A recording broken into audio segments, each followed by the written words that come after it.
Today we've got part 3 of the 3-gun pistol build out here. So, got everything laid out here. Just quick overview of some tools we got here. We got our Apex Armors blocks with our punch in there.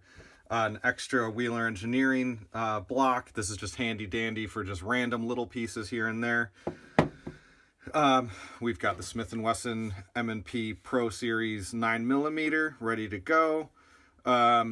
This guy's going to get taken apart today. That's part 3 here. So this guy's going to get taken apart, and we're going to test fit a couple small components just for fun and to kind of get an idea of how it's going to look, and a couple things we got to check before they get coated.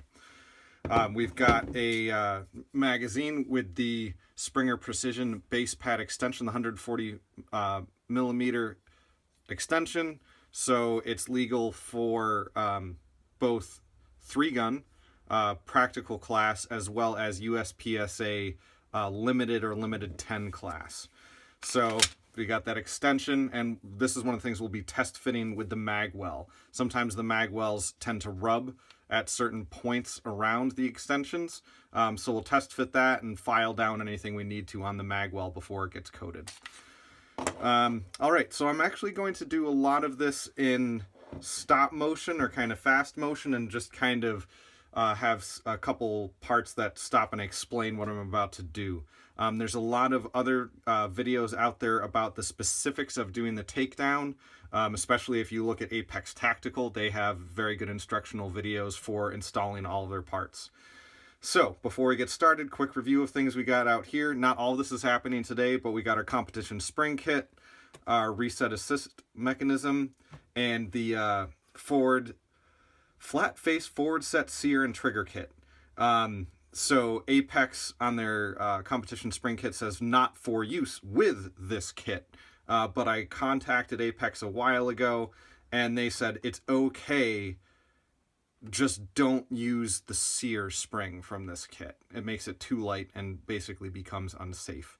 But using your striker spring and the trigger return spring, flat face trigger, and the other parts there can easily get this trigger down to right around 3 pounds consistently, which for a safetyless, there's no external safety here. So for a safetyless gun, that's about as light as you're going to want to go, again, for safety purposes there. Okay, so we got those Apex parts. We got our magwell from Speed Shooter Specialties. This is the enhanced service pistol for IDPA, or it's also legal for limited, or any other class essentially. The bigger magwell is not legal for IDPA. I don't shoot IDPA, but I try to make everything cross the boundaries as much as I can, and I also decided on this one because it's also compatible with these shorter base pads that you've seen from my USPSA pistol. We got a Springer Precision slide racker. That's the lane we're going to test fit because it's super easy to install these. I got my magazine release and holster screws that these are just going to get coated, and grip tape will go on at the very end. So without further ado, we will do the quick takedown first. Low-hanging fruit. We're going to do the slide racker first. All right, so I'm going to switch over into time-lapse mode.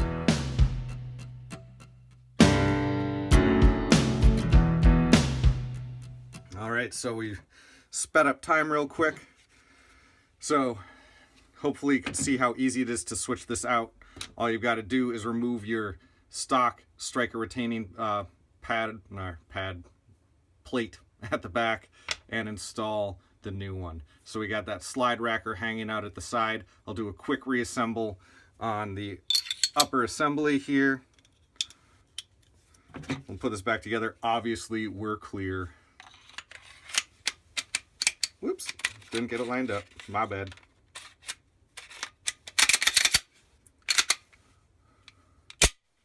All right, so we got that installed. We get an idea of what that's going to look like. This does two things again. One, it gives that extra hook for quick racks, for malfunctions, whatever it may be. If you're racking the slide and your hand slips, you can still catch it with that finger, get that rack there.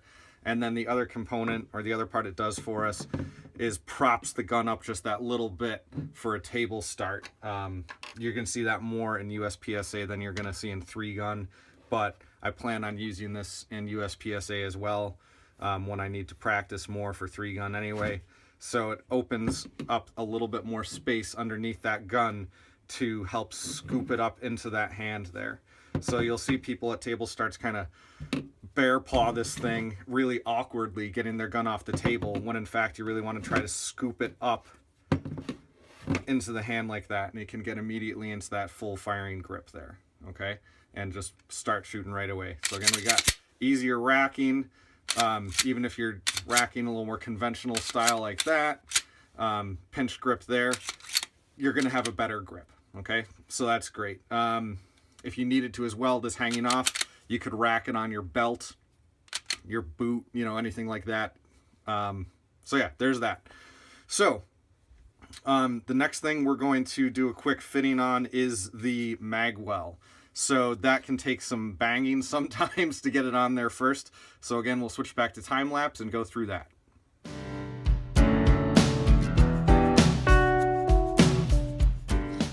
All right, that went way easier than it normally does. The only tough part was getting out the standard or the stock grip tool. That can be really tight if it hasn't been disassembled before. Just like everything else is going to be pretty tight in this gun as we take it apart because it's never been disassembled before. So right there, we've got the basic profile of what this gun is going to look like when it's done. The only profile difference is going to be that flat face trigger up front here, and then the coatings, but that's just the coloration there. So we got that magwell in place there. Again, what's great, you get that tactile feel at the bottom of both hands, so you know where that grip is, okay, just a little bit extra. We got that slide racker again. Still clear, guys, okay. So now let's check the fit really quick with our magazine extension. Now where we see the rubbing happening a lot of times is this back area. The magwell has another piece that goes in here that fills that gap where the tool usually is, and then has a set screw that goes in there for retention. So that clipped on really fast and easy, which was nice. So that was welcome.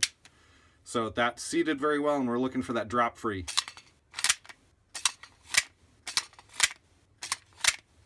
I'd say that's dropping free, wouldn't you? So just kind of taking a quick visual inspection. We got, you know, there's normal to have some wiggle room in that magazine. I'd rather have a little bit of wiggle there instead of too tight. We want that drop free. Awesome. So far, this is going very smoothly, which I like. All right. Going to set the magazine aside. Now what we're going to be doing is the full takedown. Just pop that off, set that aside. So our takedown starts, we'll use our takedown tool because it's out. Remember, we got in the M&P our sear disengagement lever down in here, so you don't have to pull the trigger. It's just kind of a safety feature. Takedown. All right, so we got our two halves again. Basic field strip of that upper, or the slide component there. Set that stuff aside. Okay, so we're just going to lay out what's going on here. The tool that the Apex block comes with, this punch is designed for taking the M&P apart.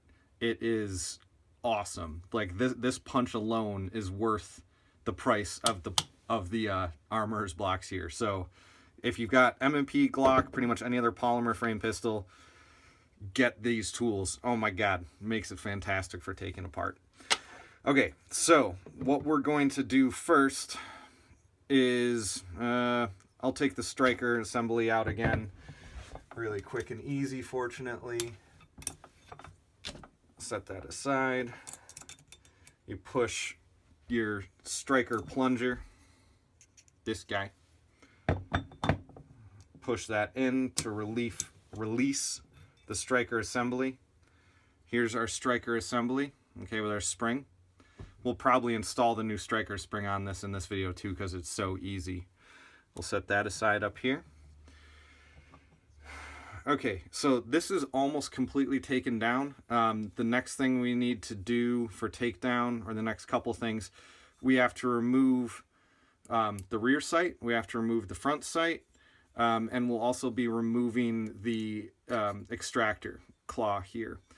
I'm going to come back to this in the video. Right now we're going to switch over to the grip assembly. So we'll set that aside. Quick review here.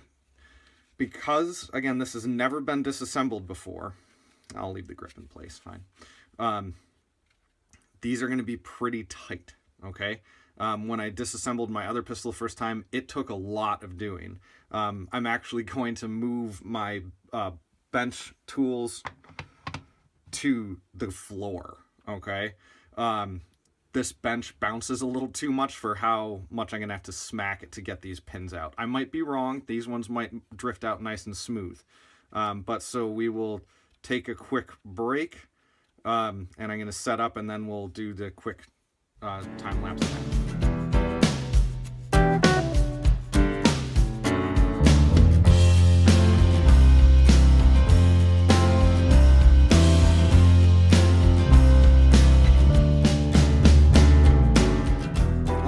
So that came apart perfectly.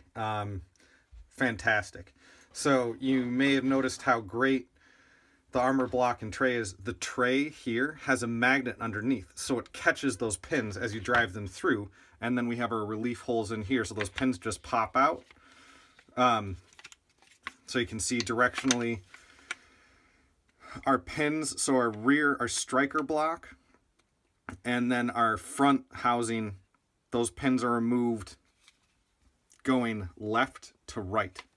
And then the trigger bar, or the trigger pin, goes the opposite. You'll see one side is bigger than the other. It can only go one way, okay? It's very obvious how it works that way. So now our frame is completely disassembled, except for the mag release, but I don't need to take that out now. That'll be later when we switch it out after the new mag release gets coated in the new color. So it's kind of funny when the gun's taken apart. It's just this piece of plastic now. High quality piece of plastic, but piece of plastic nonetheless. I'm just putting that pin back in there so I don't lose it. So parts review. So out of there came our magazine catch, okay? So this is going to be a part that's getting coated. Remember I reviewed that in the previous video. All these parts are going off to Robar for the Poly T2 coating, which is a Teflon impregnated coating, protective coating, and it's also got that lubricity of Teflon. So that is getting coated. Here is our trigger and our trigger bar and our trigger return spring.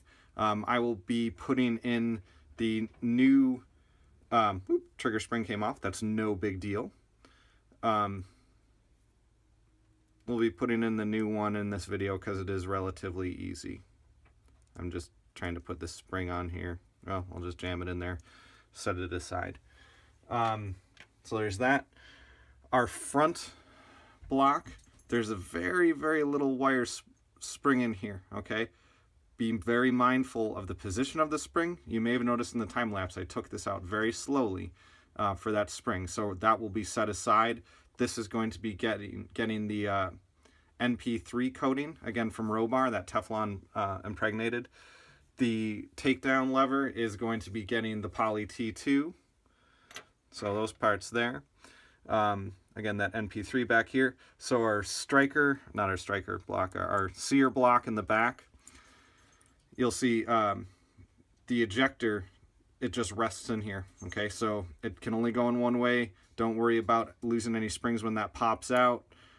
Just retain that. This will be taken down completely. We have our sear in here. So this is going to get taken down completely, and I'm not going to do that in this video. You can look up other videos on that, but again, this will be getting taken down completely and getting that NP3 coating as well. So let's see here. Gonna just retain those pins in there for now. They're magnetic on there. They don't need to get any coatings or anything like that. Okay, so what's next? Set the frame aside. We're done with the frame for now. There's that. Okay, let's do some low-hanging fruit. We're going to put in our spring here. Basically, you can see what I'm doing here a little bit. Relieving the pressure on that spring. This cuff here will then come off, and then we put on the other spring. The block here, where is it? Where is it? Aha, there it is. See, they thought of everything with this. There's this slot that this striker rests in perfectly for switching out the spring. So I'm not even going to do this one in time lapse because it is that easy.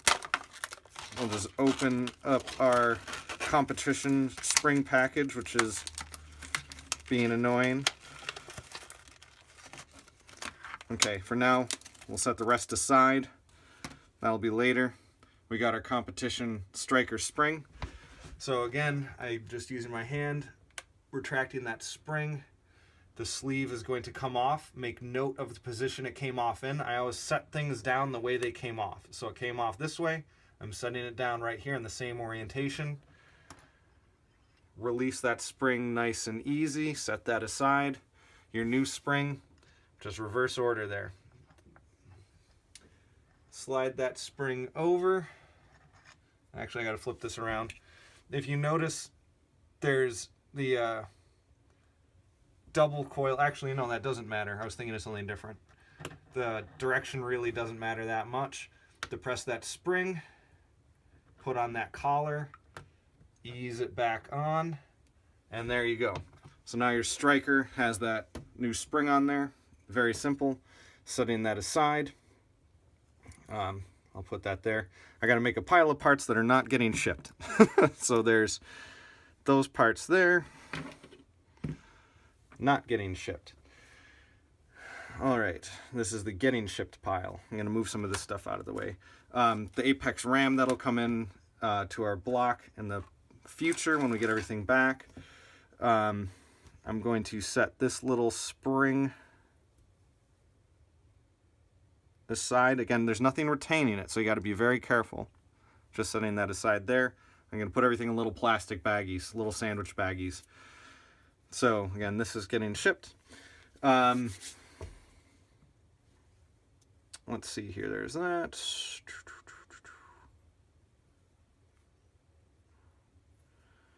I'll ship that.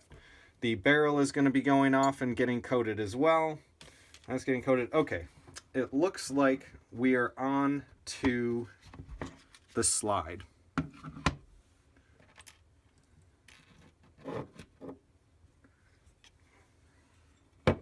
So we're going to do some stop motion again. We will be drifting out this pin here to take out the extractor. We will be removing this set screw in the rear sights, and then removing the sights and removing the front sight with my sight installation removal tool. So again, these are both sights are directional. They can only go on and come off in a one way. So to remove it, so we're looking at the back here, they both go this way. Okay.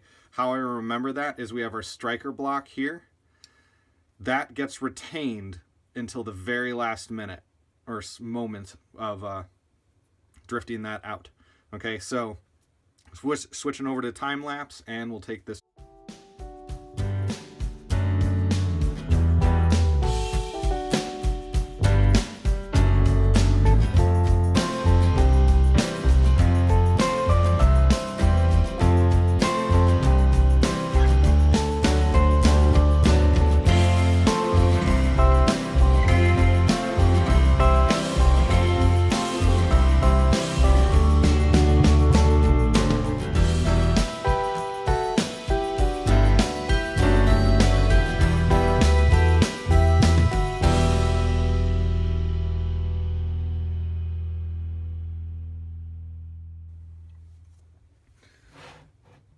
All right, had to crank on that a little bit more than I had hoped, so I took a little break and I put some oil in there around the dovetail of the front sight.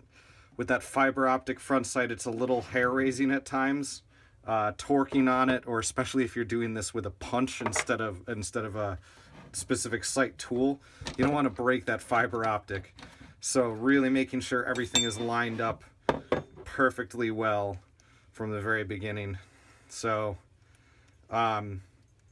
you don't need to buy a sight tool if you're only going to be doing this once or twice.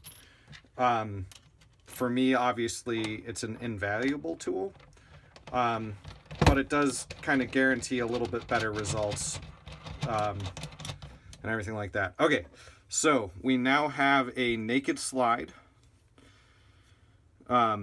So we've got front sight is out, rear sight is out, striker block's out, extractor's out, striker's out, striker retaining plate is out. It's naked, oh no! So, you may notice too with the way this clamps, I do now have some marring on the slide, but I don't care, because this is going to go get recoated. So when this comes back, I'll be taping up the sides when I put the sights back together and everything like that. All right, so I think that's enough for today's video. We've got it totally disassembled. We've got our naked slide to get sent off. We'll do the internal workings in the next video, where we'll look at assembling the trigger itself, some modifications we'll be doing to the striker block, stuff like that. So, again, we'll be sending off the slide, the barrel, our sear block and front rails. This will be getting disassembled too, remember. Our magazine stop, our takedown lever, our magazine well, and some small parts here are all going to get shipped off. All right, so without further ado, that's all for today. Like, share, subscribe, comment, questions, email, whatever you want to do. Thanks for watching and have a great rest of your day.